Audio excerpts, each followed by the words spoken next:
Welcome back, everybody, to the Heat Wave podcast, part of the Roundtable Sports Network. My name is Anthony Aguirre, Miami Heat and Miami Hurricanes beat writer, joined by Philadelphia 76ers Roundtable publisher, Anthony Pasiola. AP, how are we doing, my man? It was a rough night for both our teams, but I'm not doing too bad. My loss was expected. I don't know if I would call yours expected, but hey, we move. Not expected. I mean, I would say it was a possibility. We've known that the Charlotte Hornets were getting hot at this point in the season. So definitely not the game, like an easy game. Also, Bam Adebayo was out of this game due to right calf tightness. Scoring 83 is cool, but the regular season moves on, so can't hold on to that for too long. But the Heat did lose to the Hornets 136 to 106. This game was honestly very tight for 3 quarters, and then everything just went wrong in the fourth. The Heat were outscored 40 to 18. They missed all 10 of their 3-point attempts in that fourth quarter. Just AP, when you look at this game, when you look at the box score, what stands out to you the most?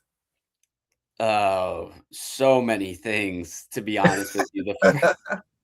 The first has to be LaMelo Ball, who had a Yes. fantastic performance, 30 points, 13 assists, 6 rebounds on 50% shooting in just 33 minutes of action. I mean, just a great night out of him, first of all. And then Kobe White and Kon Knipple both played really well as well, 24 points, 22 points respectively.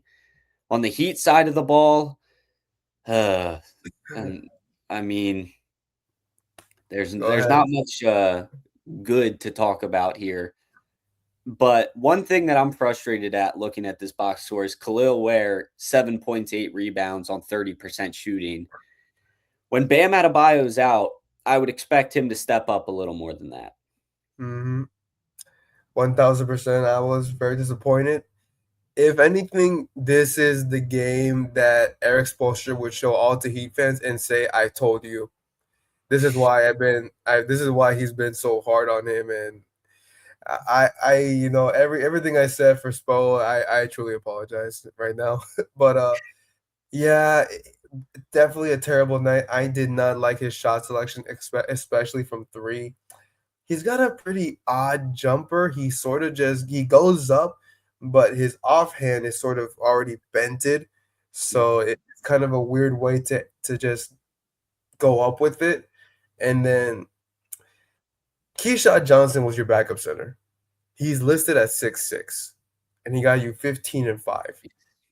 So respectfully for where this is, the bar is low already. You're kind of already setting yourself up for I don't even know what to say, but it's just not good when your backup, who's way smaller than you, goes off like that. It's just not a good sign. And then Norman Powell, I mean, even though yeah he has 17, he struggled for majority of this game. Really, I mean, 41% is obviously is good, but he did not look comfortable in any way.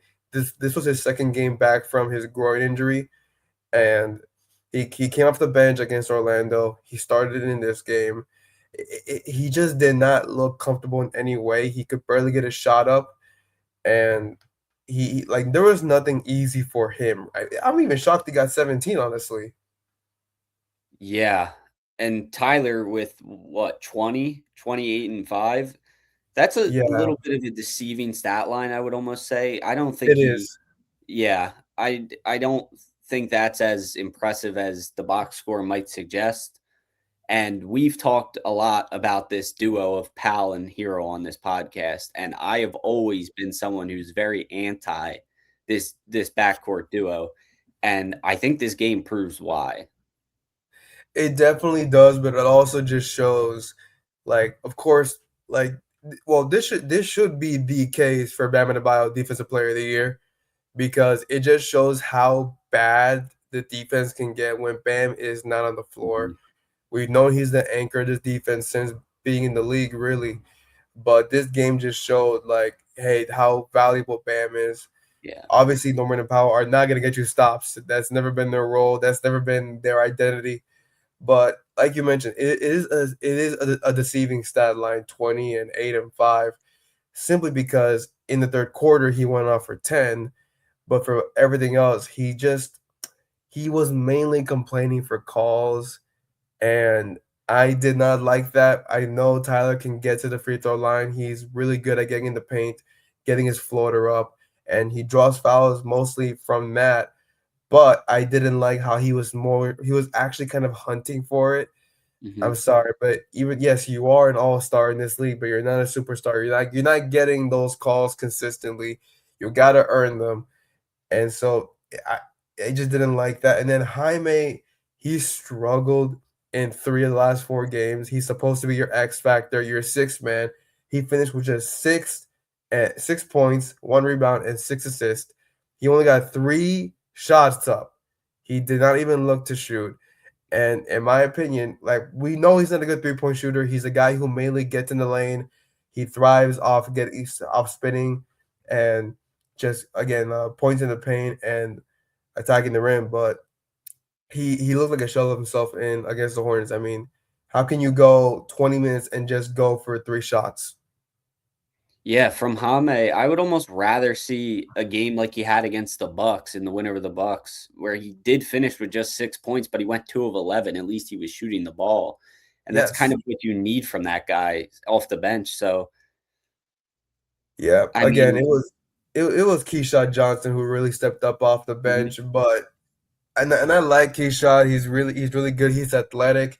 He's still developing his 3-point shot, but he can get to the rim at will. He has the strength to do it. He just hasn't had opportunities, and dunk that's just contest champion.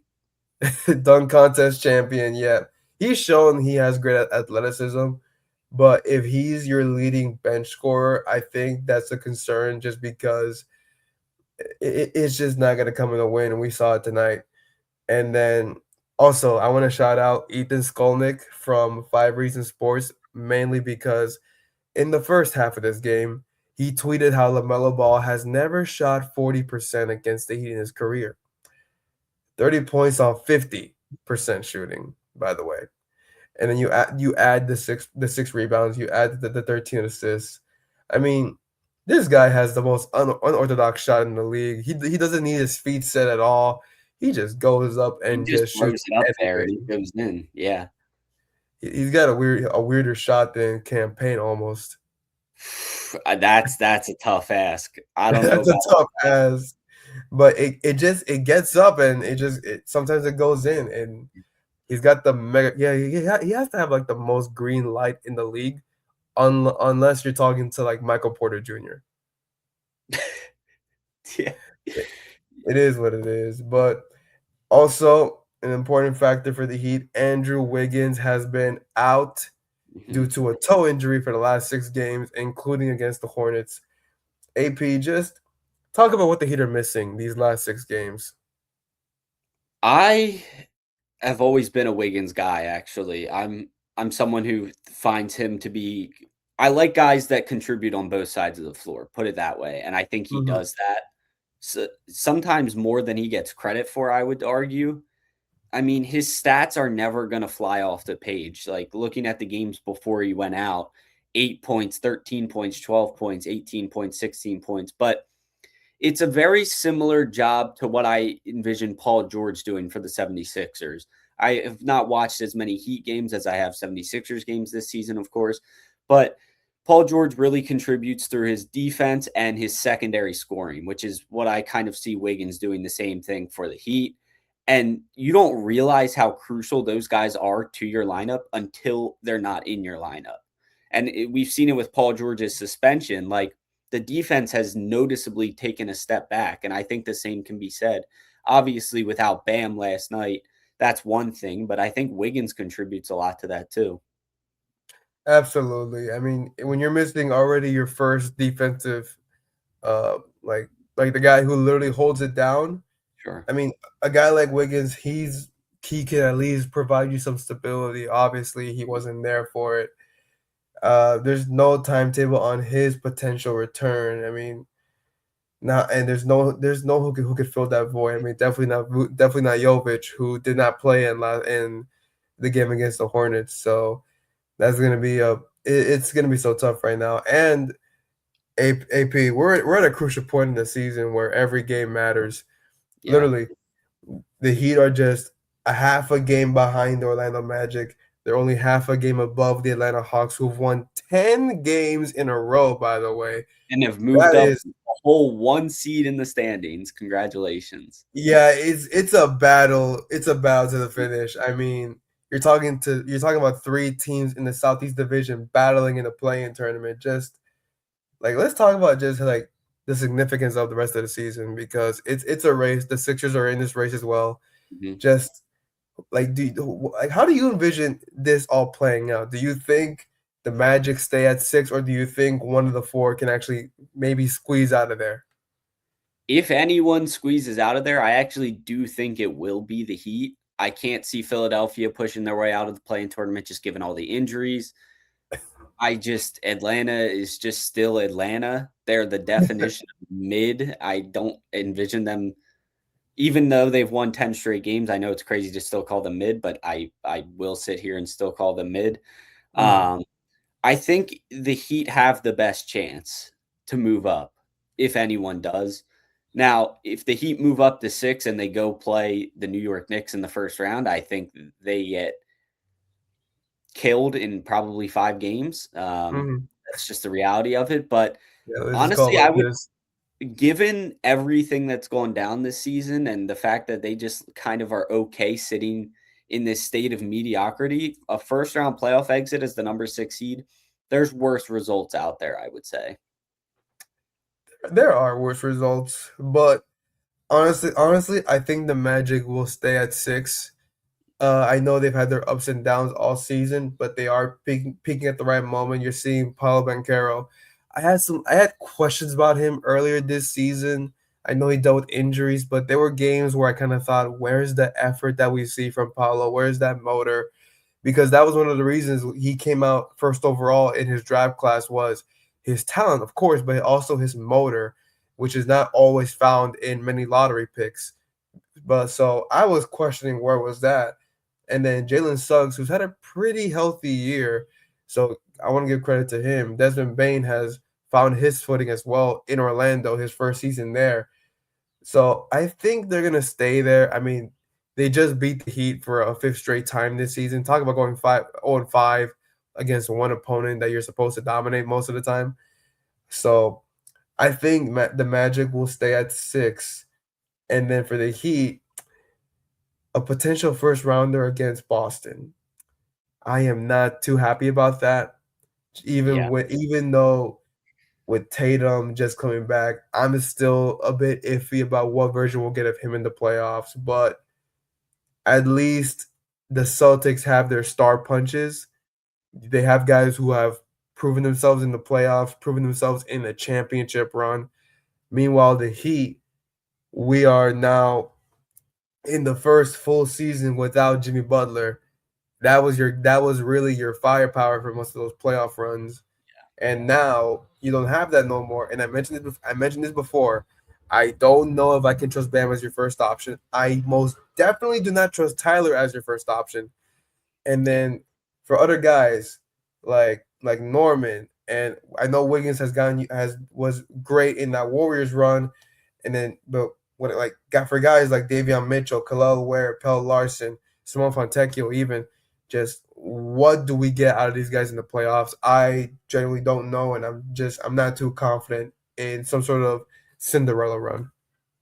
Yeah, I really don't picture any scenario where the Heat go further than the first round, regardless of their opponent, just because you kind of need a 1A guy to make any serious noise in the postseason. And like we've talked about on this podcast, the Heat don't have that.